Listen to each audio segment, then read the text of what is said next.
Hello everyone, how are you doing? This is MD Tech here with another quick tutorial.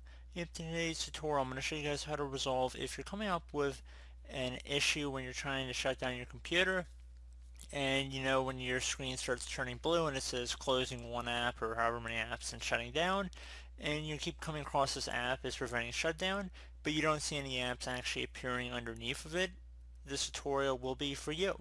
So we're going to go ahead and jump right into it, and we're going to start. So just cancel out of that or restart your computer or whatnot. You want to get back to your normal desktop mode environment here, and you want to go and left click on the start button to open up the start menu, and just type in regedit, so regedit.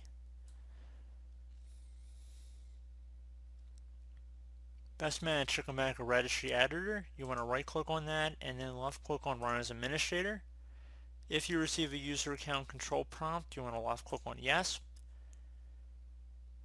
Now before you proceed in the registry, I would highly suggest you make a backup of it. So go ahead and left click on the computer folder up at the top. So right here, just go left click on the computer and then left click on file, export.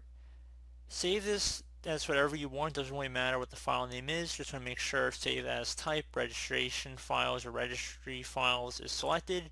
Export range should be selected to all. Usually the date in which you're making the backup is what I'd recommend for file name, and then save it to a convenient location on your computer. Go ahead and click on save, and then if you ever need to go back to the previous version of the registry, just would go up left on the file tab and then left click on import.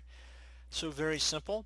So once you've gone ahead and done that, now you want to go expand the HK current user folder. So either double click on it or left click on the little arrow next to it to expand the drop down. Now that you've done that, do the same thing for the control folder. Now that you've done that, do the same thing for the control panel folder. Now there should be a desktop folder. Go ahead and left click on that one time. And now on the right side, you want to click on a blank area. So right click, left click on new, and then left click on string value. You want to name this string value AutoEndTasks, which it should be plural.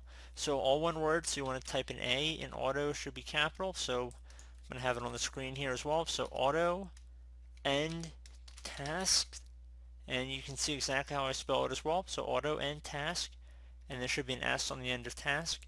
Hit enter on your keyboard. Once you're done with that, double click on it.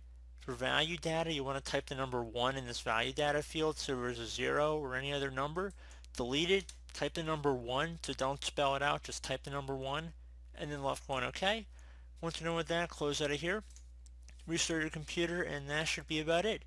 So as always, thank you guys for watching this brief tutorial. Do hope I was able to help you out, and I do look forward to catching you all in the next tutorial.